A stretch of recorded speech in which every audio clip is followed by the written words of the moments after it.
tá rodina v tom je celá, čiže potrebujeme ako do tej terapie celú rodinu, pretože nejakým spôsobom buď to podporujú, alebo uisťujú to dieťa, alebo toho mladého človeka. V tom vystupňovanom ako stave tej úzkosti môže byť až neschopnosť dochádzať do školy, dotýkať sa tam vecí, dotýkať sa napríklad klávesnice, ktorá je spoločná, alebo na nej píšu aj iní žiaci. Ak si je niekto neistý, tak je dobre sa radšej poradiť, ako radšej trikrát zbytočne, ako potom, že je to náročnejšie na tú terapeutickú prácu.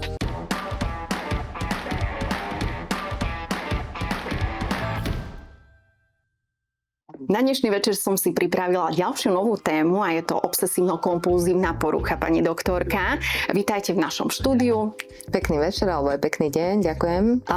Táto porucha ovplyvňuje výrazne život ľudí, ktorí sú vlastne už možno, dajme tomu, chytení takouto poruchou.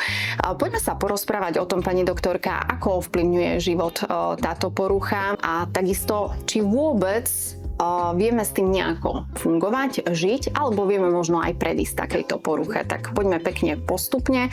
Najprv si vyvedzme, že čo znamená vlastne tá obsesívno-kompulzívna porucha. Ten pojem možno znie tak veľmi zložito, ale tí, ktorí vlastne zažívajú práve také nutkavé, vtieravé myšlienky, ktoré sa automaticky vracajú kedykoľvek počas dňa, sú následne zaplavení veľkou úzkosťou a volia také stratégie, vlastne kompulzie v tom správaní alebo v myšlienkových obsahoch, že zmierňujú tú úzkosť. Čiže obsedantno-kompulzívna porucha je úzkostná porucha, ktorá je veľmi častá, alebo teda častá.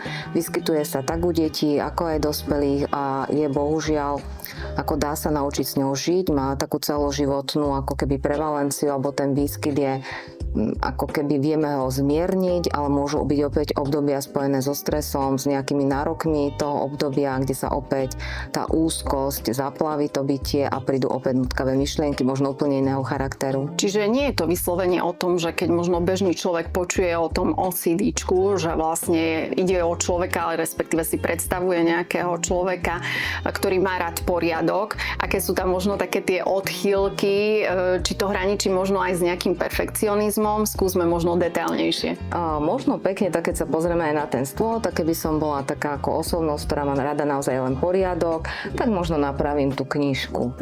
Hej, aby ma tak nejako nerušila. Keby som už bola taký ako perfekcionista, ktorému naozaj veľmi záleží na tom, aby to bolo pekne, tak vám to tu zrovnám, poukladám, možno podľa veľkosti, tam to by ma veľmi rušilo. Teraz sme vystrašili niektorých divákov, podľa mňa, zapochybovali. Ale kým to stále nie je tak, že mám ako keby extrémnu úzkosť, že mi vôbec nedovolí sa na vás sústrediť, v hlave mi pôjde nejaký taký mechanizmus, ktorým si zmierním to napätie, si poviem, mňa sa to netýka, tento stôl nie je môj priestor, tu naozaj môže byť neporiadok, prebiehne mi nejaká ako myšlienková schéma, alebo si presadnem, odídem stadeto, alebo na začiatku vás rovno požiadam, že musíme sedieť pri inom stole, ktorý je čistý. Potom naozaj treba spozornieť, že ako nám vlastne vstupuje do života táto nutkavosť a ako realizujeme potom vlastne následne zvládanie tej úzkosti. Ten poriadok je možno taká jedna stránka toho OCD, že tí ľudia teda naozaj bazírujú, sú zaplavení úzkosťou, keď v domácnosti nie je tak všetko podľa nich, si poukladané šálky, možno v chladničke je nejaký systém, celá rodina postupne musí takto fungovať.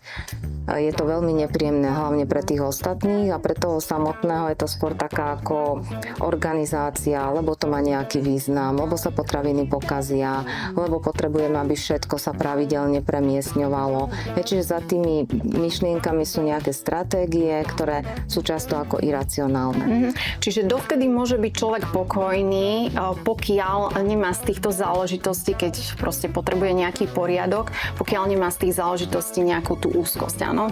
Že vtedy, keď už začína pociťovať úzkosť, tak vtedy už má spozorniť, že je problém, áno? Tú úzkosť niekedy vlastne maskujú práve tými rituálmi, že poprosia niekoho, aby to urobil, zabezpečia sa, aby to bolo stále tak, možno sa môžeme aj zbaviť veci, ale opäť tá myšlienka, ktorá príde v rôzne citlivom veku, lebo u detí sa objavuje vlastne obsedantno-kompulzívna porucha niekde medzi 5., 7., 13. rokom, že tie deti sú zrazu citlivé na nejakú čistotu, istotu, na nejakú špinu na ručkách. Hej, zo začiatku to môže byť veľmi milé, pretože ktorá mama by nechcela, aby dieťa si hneď išlo umyť ruky. Ale keď zistí, že si tie ruky umýva nejakým spôsobom, minie veľa mydla, trvá to nejaký čas, možno od 5 do 15 minút, čiže začne to obťažovať, ako keby to fungovanie. A to dieťa za tým má nejaký obsah, teda, že keď si tie ruky neumie dostatočne, môže nakaziť niekoho, preniesť špinu z niekadiaľ, môže ohroziť seba alebo druhý. Čiže volí stratégie, ktoré mu tú úzkosť zmiernia. A samozrejme, že s tým súvisí podráždenosť, nespavosť, konflikty v tom základnom rodinnom systéme, pretože tie kompulzie, to správanie sa môže rozrásť do absolútne takých rôznych oblastí v tom dennodennom fungovaní tej rodiny. Presne na to som sa chcela hneď spýtať, že vieme aj povedať možno takú nejakú bizárnu situáciu alebo prípad, ktorý sa prejavuje vlastne presne v takých tých možno myšlienkových procesoch tých ľudí. Alebo deti. Majú rôzne deti, ako keby tie obsahy, často tie myšlienky nevedia popísať, že my pracujeme potom naozaj len v rámci toho ako učenia, ako možno ešte dôležité povedať, že tá rodina v tom je celá, čiže potrebujeme ako do tej terapie celú rodinu, pretože nejakým spôsobom buď to podporujú, alebo uisťujú to dieťa, alebo toho mladého človeka a potrebujú porozumieť aj tomu, že to nie je nikoho chyba, že niekto robil niečo zlé, že sa to udialo a treba aj ako keby odniesť z toho dieťaťa tú ťarchu, že ono je nejaké problémové. Proste má ako keby zažíva situáciu, ktorá sa môže proste pomenovať nejakým spôsobom ako nejaká príšera, nejaká ťarcha, sňať to z neho a bojujeme nie to, čo je zlé v tom dieťaťu, ale to, čo vzniklo, aby ho vlastne nejakým spôsobom mu narušilo to bežné fungovanie. Všetko je pre nás bizarné, keď si predstavíte, že musíte nejakým spôsobom prekračovať koberec alebo sledujete, kde sú čisté špinavé zóny v byte alebo nejakým špeciálnym spôsobom vešiate prádlo, keď s ním prechádzate, musíte s ním kývať. Postupne si vlastne ľudia vytvoria také zástupné, ako odkladajú akým spôsobom veci, čoho sa dotknú popri tom, či na nás niekto dýchá v autobuse alebo nedýchá, či sú veci ako pokazené alebo nie, že naozaj tie myšlienky veľmi sú nepríjemné, také agresívne obsahy, že niekomu vynadáme alebo mu ublížime konkrétne s nožom, s nožnicami. Naznačili sme tu vlastne, že ide aj o prípady u detí, tak skúsme možno povedať, že s kým sa možno aj ťažšie pracuje, s deťmi alebo s dospelými. Ono predpokladám, že asi pri tých deťoch, ako ste spomenuli, že vlastne tie možno aj majú väčší problém povedať, že čo sa odohráva v tej hlavičke, popísať možno aj tie emócie, pocity alebo vlastne, že to, čo sa v ňom deje, že? Našťastie tá terapia často prebieha takou formou ako keby hrovou, že ak si predstavíte, že budeme ako riešiť spoločne, že budeme pracovať ako keby proti tejto príšerke, ktoré dáte meno, ktorá vám riadi oblasti života, tak je to niekde tu bokom a všetci bojujeme proti nej a ona ti spôsobuje takú úzkosť a teba to úplne zaplaví a ty vtedy robíš toto a toto. Čiže pre dieťa je zrozumiteľné, ak sa vlastne opakuje v bezpečnom prostredí, vystavuje sa tomu podnetu, budeme sa dotýkať ako keby tých predmetov, pozerať sa na tie predmety, ktoré vnímame ohrozujúco, vysvetlí sa ten systém, akým spôsobom tá myšlienka, vlastne máme milióny myšlienok, môžeme tu všetci mať nejakú jednu myšlienku podobnú, keď stojíme napríklad na balkóne a čo keby nám spadol mobil, alebo čo keby sme spadli my, čo keby sme niekoho drkli, tak si budeme, to je hlúposť a koniec. Hej, ale niekto, kto má naozaj tam ako ten terén k tomu zaplaveniu, to ako takto môžem premýšľať, to je strašné, to už na balkóne budem chodiť len s niekým, no vôbec, radšej nech je zamknutý a začne sa rozvíjať scenár, kedy sa začneme úplne vyhýbať tomu balkónu, alebo budeme dávať na všetkých tých svojich ako bezpečné osoby v rámci nášho bývania, ktorých by sme mohli cez ten balkón posrčiť, začneme sa vyhýbať tomu kontaktu, tej miestnosti s tým balkónom a postupne to naše bytie začne byť veľmi frustrujúce pre nás samých. A pritom zažívame pocity viny, že máme také myšlienky, tak si nájdeme nejaký spôsob, tak ja neviem, asi 3-krát, ak sme veriaci, zopakujeme niečo v duchu, alebo pôjdeme povedať nejaké blízke osobe, že zase máme takéto myšlienky a ona nás uistí, že to nevadí. Čiže to uisťovanie, ako keby tiež učíme celú tú rodinu, aj každého, že nie je cesta. Čiže vlastne stále aj to zdieľanie emócií pomáha, že? Potrebujeme ako keby porozumieť, že je to taký ako mechanizmus mechanizmus, ktorý vzniká na základe toho, že tej myšlienke dáme takú tú váhu, preľakneme sa. Úzkosť je veľmi nepríjemná emócia, myslím, že všetci zažívame sem tam úzkosť, ideme na skúšku, niekto nosí šťastné tričko, niekto ponožky, niekto si, ja neviem, dá nejaký náramok, hej. Ale keď už zrazu zistíme, že bez nejakého objektu nevieme vôbec fungovať, vytvoríme si nejaký iný rituál, tak len stále tá kvalita života, alebo to, kde všade sa vlastne rozprestrie tá ako keby oblasť tých kompulzií voči tomu tým myšlienkovým ako keby obsahom.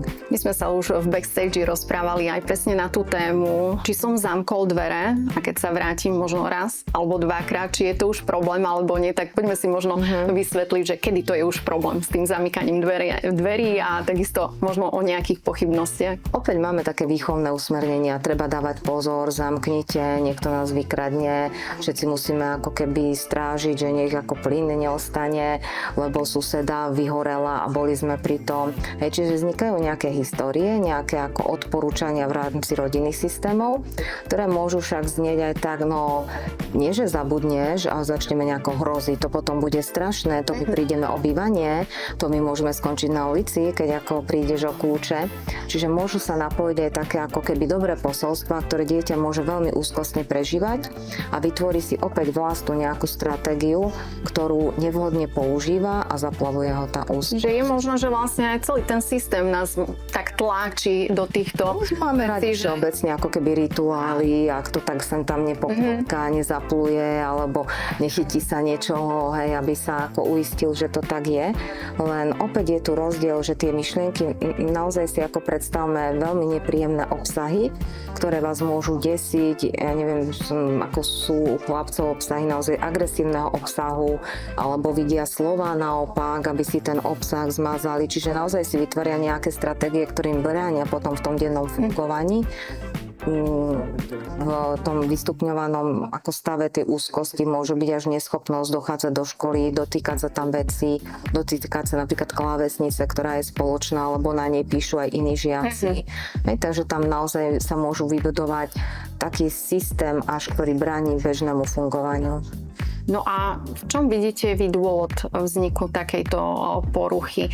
Je to možno aj o vplyve spoločnosti, životného štýlu alebo okolia? Opäť je tam ako neistá tá etiológia. Niečo sa uvažuje teda, že môže byť aj v rámci rodinných ako keby väzieb, ako tá dispozícia. Čiže môže ísť aj o genetiku, áno? Tam sa vlastne sleduje aj tá rodinná história, či niekto mal podobné správanie, či také bizarné, ktoré sa nehodnotilo, alebo naozaj je tam iný spôsob takejto nutkavosti. Potom sa uvažuje, že proste ten stresor v nejakom citlivom období toho zrenia toho dieťaťa vlastne tá odolnosť je znížená a v rámci takých obranných mechanizmov, ako toto slúži na to, že vlastne sa ustrenie v nejakej etape toho vývinu. Čiže nie je tam ako známa úplne, že pozrieme sa na niekoho, tak si dávaj pozor, lebo budeš mať sklony. A je tam možno aj nejaká riziková skupina, o ktorých možno sa... Toho, koho úzkosť ako keby tak prevalcuje, môže prísť to aj úplne v dospelom veku, kedy vám veľmi záleží na rodine, máte nejakú udalosť, napríklad haváriu s vodou a teraz si začnete kontrolovať, či nikde nekvapka voda. Väčší zmysel pre zodpovednosť má dospelý. Určite sú to ľudia, ktorí sú extrémne zodpovední aj v tom detskom veku.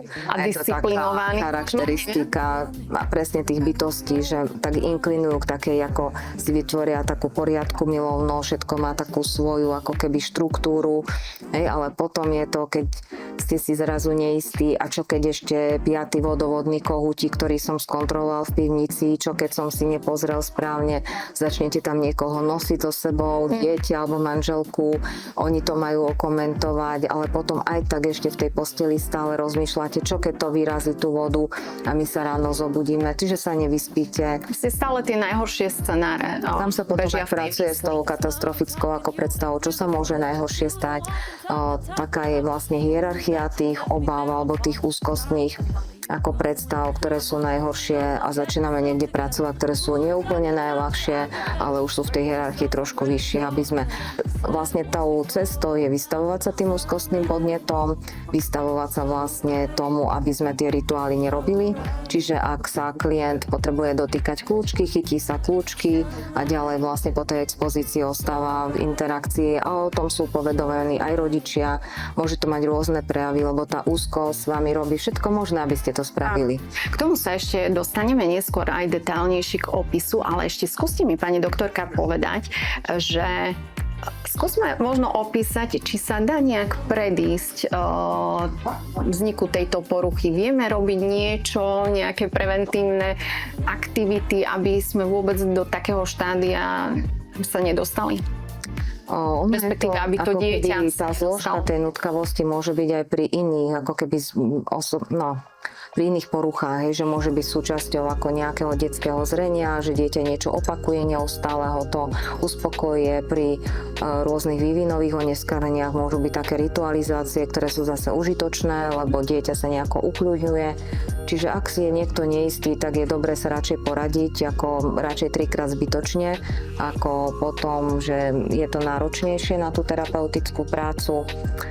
Neviem, či je úplne ako taký návod, ale možno také naozaj praktické, že ten zdravý životný štýl, že ak to dieťa k niečomu až tak neinklinuje, možno nepreháňať ako keby až tie hrozby života, aký je ten život ťažký, keď si nebudeme dávať pozor a čo všetko musíme robiť správne, aby sme žili šťastný život. Hej. Čiže prepáčte, vždy asi byť nejak sa snažiť byť pozitívne naladený. Tak aspoň taký primeraný optimizmus. Určite sú obdobia chorôb a strád a úmrtí, len ak napríklad dieťa sa vystaví takému ako keby náhlemu kontaktu so smrťou, môže mať predstavu, že keď bude stále ako zatlačať ručku, nikto v rodine nezomre, hej, lebo proste ho napadne taká myšlienka, čo keď práve zomre moja mama, hej, a toto dieťa nechce, alebo čo keď ublížim súrodencovi, a to tiež dieťa nechce, hej, čiže začne ako robiť niečo, čo ho skľudní, lebo si to ako napočíta do nejakého počtu, napríklad koľkokrát to urobí, hej, čiže sú to, ako to tak nemáme úplne liek na to, že prečo to práve u niekoho sa takto vynorí a u niekoho nie, ale naozaj sú to ako vždy také citlivé témy pre toho dotyčného a sú často nie v súlade s jeho bytím. Áno. Čiže môže byť niekto veľmi veriaci a má práve myšlienkové obsahy, ktoré súvisia nejako s takou nevôľou proti cirkvi alebo s veľmi takým opovrhovaním, ho môžu napadať obrazy a následne na to volí nejaké stratégie, aby zmiernil ako keby tú oblasť, kde zhrešil. Alebo môžu to byť sexuálne obsahy, ktoré sú teda tiež nie v súlade s tou bytosťou a tiež volí nejaké stratégie, tak idem teraz si zabehať a môže naozaj voliť až taký nezdravý spôsob tých kompulzií.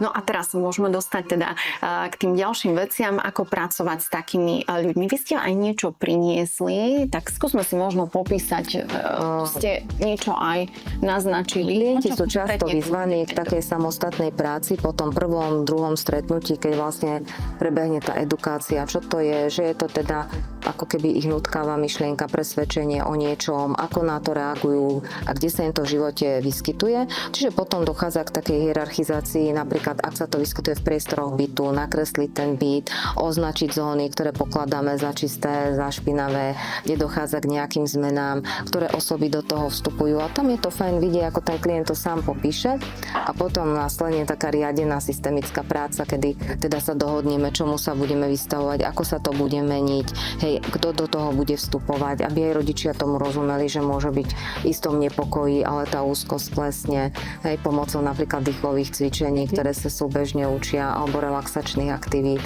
Je, že nedá sa len niečo zobrať a nič neponúknú, lebo tá myseľ opäť by vyprodukovala nejaké vlastné stratégie. Áno, a opäť pomáha aj tá arteterapia, predpokladám, že... Lebo je to z takého vlastne často takého rigidného spôsobu nazerania na to, ako veci potrebujú byť oddelené.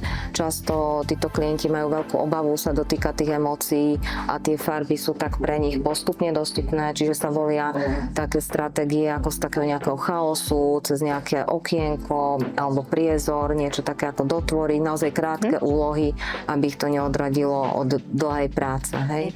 Pretože tam často tá pozornosť je sústredená práve na tie iné myšlienkové obsahy. A ako dlho možno trvá nejaká taká terapia? Záleží to aj od tej motivácie toho klienta, pretože niekedy je aj to, že nejakým spôsobom to si chceme aj nechať, alebo sme možno tým taký výnimoční, alebo je to v súlade nejako s niečím, aj takže tá vlastná motivácia. Ktorí si to chcú nechať, že to nechcú možno riešiť, alebo dá sa povedať, že to berú športovo. Ja neviem, či to je až tak, ale napríklad zberateľstvo, dávať veci od seba preč, ako keby všetko je veľmi dôležité si nechávať, až vás zahltí priestor. Aj rodič je bezradný, lebo nevie nič, ako keby upratať tomu tínedžerovi z izby, že je tam taká ako keby úzkosť. Takže sú to také ako nepríjemné stavy. Potom aká je motivácia tých rodičov, či vedia byť zaangažovaní, či rozumejú tomu, že to dieťa bude chvíľku zažívať nepohodu, ale že je to dôležité, aby stáli pri ňom, aby trénovali napríklad ten relaxačný tréning, aby sledovali ako ten postup, pozbudzovali ho v tom, čo sa dohodneme a nie v tom, čo ako keby doteraz, ako im fungovalo, áno, umyl si ruky, áno, máš ich čisté, áno, odložil si to takým spôsobom, nikto sa nedotýkal tvojej vidličky, hej. Čiže toto nie sú vhodné spôsoby a často môžu prísť nejaké krízy alebo prerušenia i vplyvom ochorenia alebo zmien v školskom kolektíve, čiže ako to možno vplýva aj na ten kolektív, keď má niekto takú tú poruchu? Často sa tam menia možno také tie vzťahy. Ono je to zložitejšie, lebo tie deti navonok môžu mať veľmi dobre vypestované stratégie, že si to napríklad len v hlave prehrávajú to, čo chcú urobiť. Viete, že si vytvoria taký zástup, ale im dobre nie je. Nevedia byť ako keby dosť spontánne, dosť hravé, ak sa potrebujú dotýkať lopty alebo proste v kontakte byť s druhým ako dieťaťom, tak ich to môže výrazne obmedzovať. Môžu byť takí podivní, môžu ich komentovať, môžu sa im nejakým spôsobom vysmievať, čo môže ešte zhoršovať ich prežívanie. Preto je asi aj dôležité hovoriť o týchto poruchách, že? Tak skúste možno aj vy nejaký taký ten odborný názor, prečo je dôležité o týchto poruchách hovoriť, riešiť to a s rôznou mierou ako keby vieme fungovať, ale naozaj ako v celoživotnom je to extrémne náročné. Sú to ľudia, ktorí sú veľmi zodpovední, vedia fungovať, vedia vstupovať do vzťahov, že len potrebujú ako keby porozumieť tomu mechanizmu, lebo je to veľmi zahlcujúce. Ak potom toho partnera neustále sa pýtate, či ste niečo povedali, urobili zle. Hej. Čiže vyžaduje to potom buď veľmi dobrý výber niekoho, ale tá tolerancia je ako všetko je, ako keby sa stále pozerať na tú kvalitu života, že ak ma to trápi v dospelom veku a som sa niekde v tom započul, tak je to určite ako to povieme, o milimeter dlhšie to bude trvať ako v tom detskom veku, kde sa to ako keby veľmi pekne aj cez takú prácu s tou imagináciou alebo cez ten zástup, ale stále je motivácia dôležitá, že ak dobre porozumiete tomu, že je to len zaplavenie v dôsledku toho, čo vy si o tom myslíte a následne ste sa rozhodli ako keby niečo urobiť, aby ste tú úzkosť znížili a ako keby sa naučíme spoločne vydržať v tom podnete a neurobiť to, čo ste zvyknutá, tak časom zistíte, ten čas môže byť od 3 do 6 týždňov, zistíte, že a už môžem o tom premýšľať. Čiže v podstate je tam šanca na odstránenie tejto poruchy. Na zmiernenie, niekedy naozaj na takú, že si len poviete, tak mám také myšlienky. Alebo toto je moja téma, ale ďalej už to nerozvíjate. Bo vlastne celý život je o našich myšlienkach. My si myšlienkami tvoríme život a celú tú realitu, tak v podstate vždy to asi tam treba začať, že? Tak akože premýšľame asi o tom, že čo dnes budeme variť, alebo čo pozrieme, alebo ako si oddychneme, či si zacvičíme. Ale nie je tam zrejme ako nič také, že tak keď príjem domov, tu na niekto sedel na tej pohovke, čo teraz s tými šatami, dám ich do prania, ale pritom sa nesmiem nikoho dotknúť, lebo ako určite na toto miesto chodia aj ľudia, ktorí sedia na iných miestach. Čiže ako keby ma úplne pohltilo len to, akým spôsobom napríklad budem očisťovať následne to, čoho som sa tu všetkého dotkla. Čiže je to veľký rozdiel potom v tej kvalite života a to, že zrazu ako keby už nemáte energiu na ostatné veci. Čiže ako vravíte, nehanbiť sa, zdieľať, poradiť sa, lebo od toho je tu táto ako činnosť, služba, starostlivosť a hlavne čím sme viac motivovaní, že ako sme vôbec vedaví, či to môže byť ináč, tak je tam cesta. Vždy je nejaká cesta, že? Pani doktorka, ďakujem veľmi pekne a teším sa na ďalšiu debatu. Ďakujem pekne.